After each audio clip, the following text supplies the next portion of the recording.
반갑습니다. LG 구독자 여러분. 자, 오늘도 말씀 나누기 위해서 와주신 여러분들 진심으로 환영합니다.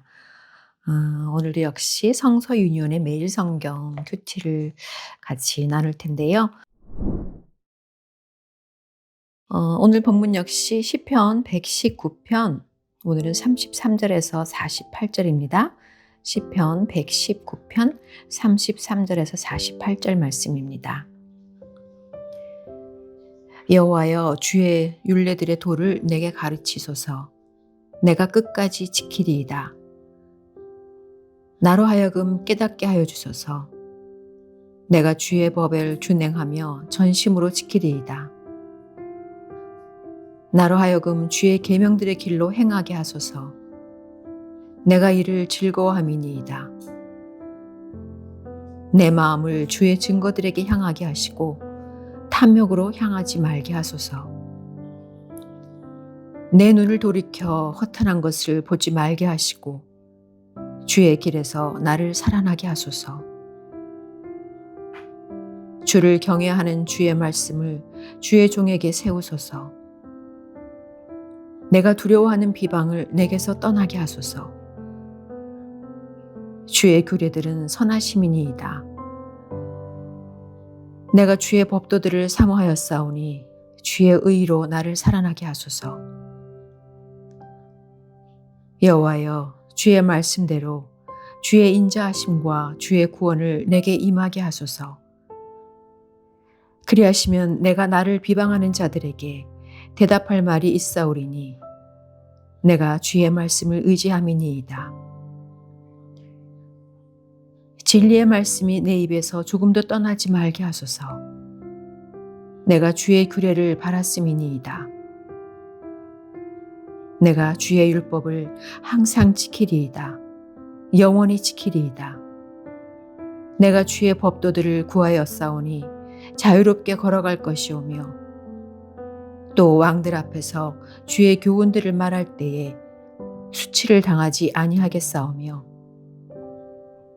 내가 사랑하는 주의 계명들을 스스로 즐거워하며 또 내가 사랑하는 주의 계명들을 향하여 내 손을 들고 주의 율례들을 작은 소리로 읊조리이다. 아멘.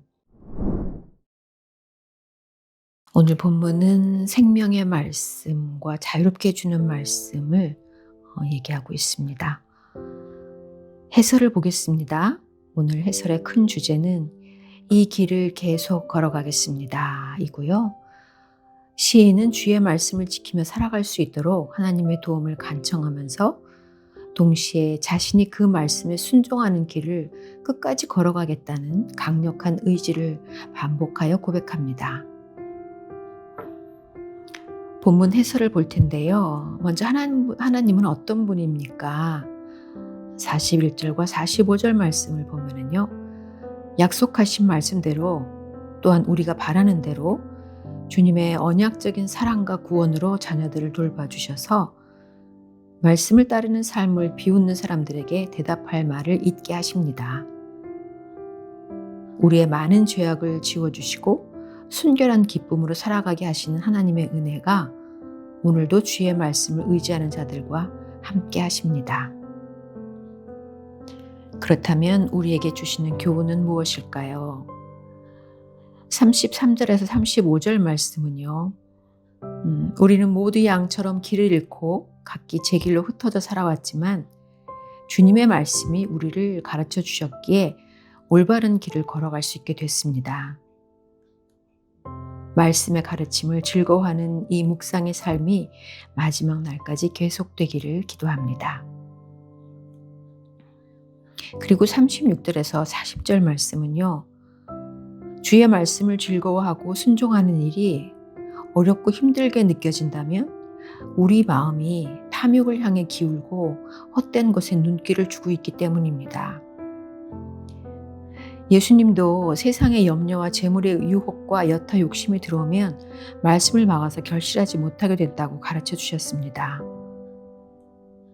말씀을 묵상하면서도 여전히 이기적인 마음으로 내 이익과 성공을 바란다면 순종의 유익과 기쁨은 더 멀어지고 말 것입니다. 묵상을 통해서 더 치열하게 탐심을 버리며 말씀을 붙잡는 훈련이 필요합니다. 그리고 43절에서 48절에 주의 말씀은 우리를 완전히 자유롭게 합니다. 누구를 만나든지 그리고 진리의 말씀 우리가 즐거이 말할 수 있게 하십니다. 지금 우리는 하나님의 말씀을 언급하는 일로 부끄러움을 당하는 시대에 살고 있지만 우리가 진리의 말씀으로 사는 그 인생의 아름다움을 나타낸다면 그런 삶의 비밀을 묻는 이가 생길 것입니다. 온유함과 두려움으로 대답할 말을 준비해서 진리 안에 있는 자유로 초대하기를 소망합니다. 아멘. 이 길을 계속 걸어가기를 다짐하는 그런 내용들이 쭉 있는데요. 아마 우리 보고 니네가 알아서 걸어가면 절대로 못 걸어가겠지요. 하루도 못 갈 것 같아요. 매 순간 매 순간 진짜 제가 간혹 그런 생각을 하거든요. 내가 만약에 하나님을 알지 못했다면 어땠을까? 어떤 삶을 살고 있을까? 사실 저는 감히 상상할 수도 없기는 해요. 그냥 어렸을 때 나의 성향으로 보면 무엇인가 열심히는 하고 또 좋은 일을 좀 해보고자 좋게 생각해서 거기까지는 해볼 수 있겠지만 얼마나 나의 의가 가득하며 보이는 삶을 살려고 했었을까라는 생각, 그리고 그거조차도 할 수도 없어요, 사실은. 그러나 약한 나를 하나님께서 그나마 그래도 사람들에게 이 정도 칭찬에도 받을 수 있게 이렇게 탁탁 쳐주시고 저렇게 탁탁 쳐주셔서 여기까지 끌고 오셨으니까 이렇게 살아가고 있는데 그럼에도 여전히 얼마나 제가 부족하고 약하고 악합니까? 그런데 하나님이 없는, 개입해 주시지 않은 삶은 사실 감히 상상도 안 됩니다. 그거 생각하면 정말 너무너무 감사하지요. 근데 이제 중요한 것은 사람들이 진짜 크리스찬들에 대해서, 교회에 대해서 욕을 참 많이 하는, 그리고 교회를 걱정하는 세대에 살고 있잖아요. 근데 그분들도 바라는 게 있는 것 같아요. 그분들도 다 교회나 이렇게 사람들 욕하지 그렇게 하나님이나 예수님을 욕하는 걸 잘 못 보거든요. 그러니까 그분들도 바라는 거예요. 너희들은 달라야지. 근데 그 기대에 우리가 미치지 못하니까 교회 걱정하고 그렇게 더 욕을 하고 욕을 더 먹는 것 같아요. 지네는 교회를 다닌다, 하나님을 믿는다 하면서 이렇게 사는구나.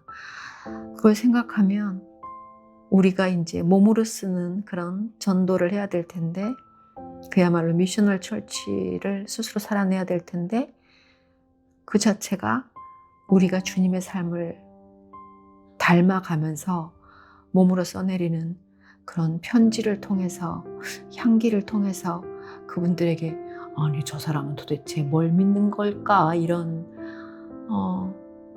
묻는 이가 생기지 않을까, 그리고 좀 이렇게 궁금증이 생기지 않을까, 그런 생각을 하곤 합니다. 결론은 하나죠. 주님 닮기를 소원해야겠다. 그렇게 살아가려고 더 애를 써야겠다. 저 때문에 주님이 욕먹으면 안 되잖아요. 우리가 아무리 약해도 주님은 잘한다 잘한다, 그래 너 참 애쓴다, 이렇게 칭찬해 주시고 끝없이 봐주시는데 욕까지 먹게 하면 안 되는 거잖아요. 정말 잘 살아내고 우리 때문에 그래도 욕까지는 먹게 하지 말고 단 한 사람이라도 저 사람 도대체 뭐야, 이런 궁금증을 갖게 하는 그런 삶을 살아갈 수 있다면 참 좋겠습니다. 오늘도 내일도 주의 말씀을 지키는 걸음을 이어갈 수 있도록 말씀으로 붙들어 주시기를 소망하면서 오늘 마칠까 합니다. 내일 주일 예배 잘 드리시고요. 또 월요일에 말씀으로 만나겠습니다. 여러분 사랑하고 축복합니다.